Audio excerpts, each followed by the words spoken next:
Hai semua, selamat datang di Laboratorium Pangan TPB 30. Perkenalkan, saya Roba. Saya akan memandu kalian semua untuk berkeliling laboratorium ini untuk lebih mengenal apa itu iradiasi pangan. Sebelum kita memasuki laboratorium, ada baiknya kita melakukan scanning terlebih dahulu untuk mengecek apakah kalian telah siap untuk memasuki laboratorium ini. Perlu diketahui bahwa ruangan ini bersifat radioaktif, jadi kalian harus hati-hati saat memasuki ruangan ini.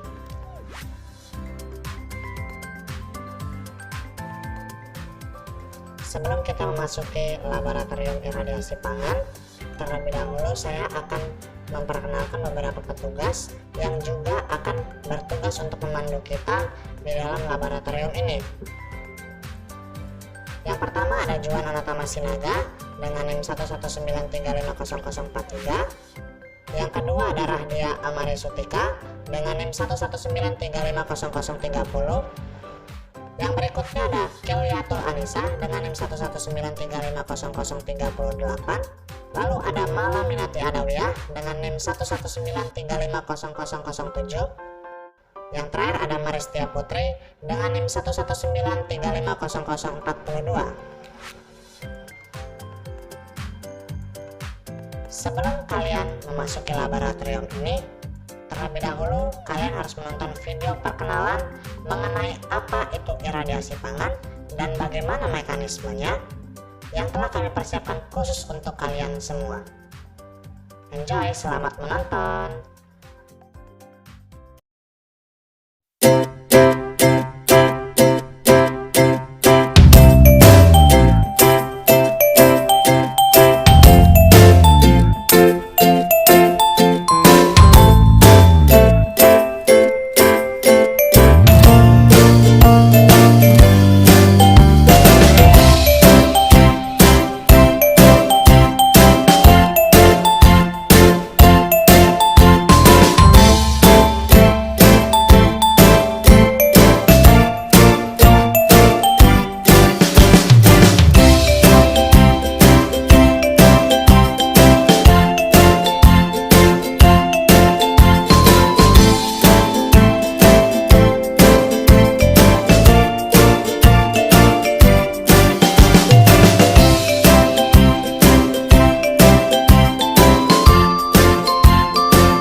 Iradiasi pangan. Pangan merupakan salah satu kebutuhan pokok yang sangat penting dalam kehidupan manusia. Terdapat banyak cara pengolahan pangan yang dapat memberikan perlindungan terhadap pangan yang akan dikonsumsi, antara lain pengeringan, pasteurisasi, pembekuan, pengasinan, atau penambahan bahan tambahan pangan. Alternatif lain yang cukup menjanjikan adalah menggunakan teknik iradiasi pangan, yaitu suatu proses dengan menggunakan energi ionisasi untuk membunuh mikroba. Seperti halnya pasteurisasi tradisional, iradiasi pangan dapat meningkatkan keamanan pangan seperti daging, ayam, seafood, biji-bijian, dan rempah yang tidak dapat dipasteurisasi panas tanpa terjadinya perubahan sifat dari mentah menjadi matang. Iradiasi pangan, kaitan dengan materi fisika dasar 2. Iradiasi pangan merupakan aplikasi dari teknologi nuklir dengan tujuan pengawetan, sterilisasi, dan karantina dengan memanfaatkan radiasi pengion, yaitu sinar gamma dan sinar X. Radiasi pengion adalah radiasi dengan energi yang mampu membuat elektron suatu atom terpental dari tempatnya yang mengakibatkan atom netral berubah menjadi ion positif, yaitu atom yang kehilangan elektronnya. Contoh radiasi pengion ialah radiasi ultraviolet, radiasi alfa, sinar beta, dan sinar gamma. Radiasi gamma inilah yang digunakan untuk pengawetan bahan pangan. Sinar gamma memiliki gelombang elektromagnetik yang bergerak dengan kecepatan tinggi, hampir menyamai kecepatan cahaya. Arahnya tidak dipengaruhi medan magnet, tidak memiliki muatan, jarak lintasan relatif panjang, dan mempunyai daya ionisasi kecil serta daya tembus yang tinggi. Iradiasi pangan. Regulasi WHO. Fasilitas iradiasi pangan yang sudah beroperasi pada umumnya menggunakan sinar radiasi gamma dari radionuklida Cobalt 60. Iradiasi gamma mempunyai keunggulan yaitu tidak merubah warna bahan makanan, tidak merubah tekstur, maupun tidak mengubah kandungan gizi, namun pada dosis tertentu, seperti yang tertera pada Avenger 1. Seperti yang diketahui pada Avenger 1, menurut Komisi Codex Alimentarius FAO atau WHO pada tahun 1984, dosis yang dianjurkan untuk penggunaan iradiasi tidak melebihi dari 10 kGy. Iradiasi pangan. Keunggulan iradiasi pangan dan membandingkan dengan mesin autoklaf. Dalam industri pangan, biasanya mereka menggunakan alat autoklaf untuk mensterilkan pangan. Nah, alat autoklaf ini mengandalkan suhu yang tinggi, bisa sampai 121 derajat Celcius untuk mensterilkan pangan. Nah, dalam pangan ini kan punya kandungan air, dan bakteri itu senang banget sama air dan senang sama kelembapan. Jadi makanya bakteri gampang hidup di sana. Nah, tapi bakteri ini bisa membentuk endospora. Dan jika hal ini lama-lama dibiarkan, maka makanan tersebut bisa mengandung toksin yang berbahaya bagi tubuh. Nah, renik yang paling susah mati itu merupakan endosporanya bakteri. Dia bisa mati dalam keadaan titik didih, yaitu 100 derajat Celcius pada tekanan atmosfer. Jadi autoklaf ini efektif untuk membunuh si endospora tersebut. Jadi makanan bisa steril. Tunggu dulu. Autoklaf ini kan mengandalkan suhu yang tinggi untuk mensterilkan pangan. Nah, hal itu tentu saja akan merusak tekstur dan gizi yang ada di dalam pangan. Jadi itu bisa menjadi kelemahan si autoklaf tersebut. Terus autoklaf juga kan butuh air untuk dididihkan. Jadi ya bisa dibilang boros air. Dengan segala kekurangan yang dimiliki oleh autoklaf, muncullah alat sterilisasi pangan dengan teknik iradiasi pangan. Nah, iradiasi pangan ini menggunakan sinar gamma. Sinar gamma merupakan salah satu bentuk dari iradiasi gelombang elektromagnetik.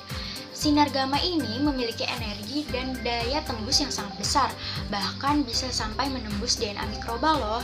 Jadi sinar gamma ini mensterilkan pangan menggunakan energi, bukan suhu. Nah, kalau DNA mikroba aja udah dirusak, otomatis si mikroba ini nggak bisa melakukan pembelahan sel dong. Nah, jadi iradiasi pangan dengan sinar gamma ini bisa mensterilkan pangan tanpa harus merusak tekstur, merusak kandungan gizi, dan yang pastinya tetap menjaga kesegaran dari si pangan tersebut dan pangan bisa menjadi lebih awet. Iradiasi pangan. Kelemahan dan tantangan. Iradiasi merupakan sebuah teknik pengawetan bahan pangan yang efektif dalam memperpanjang umur simpan suatu produk pangan. Teknologi iradiasi menjadi populer di dunia dibandingkan dengan teknologi pengolahan pangan yang melibatkan penggunaan panas dan bahan kimia dalam mengurangi maupun membunuh mikroorganisme yang berbahaya pada bahan pangan. Berdasarkan Irradiated Food Authorization Database, radiasi bahan pangan telah disetujui lebih dari 50 negara.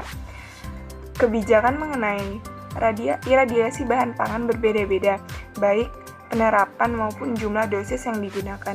Namun demikian, dengan berbagai keunggulannya, metode ini menjadi proses pengolahan pangan yang komersil dan utama. Teknik iradiasi pada bahan pangan memanglah menguntungkan, akan tetapi diperlukan biaya yang sangat mahal untuk mengoperasikan alat yang sangat canggih.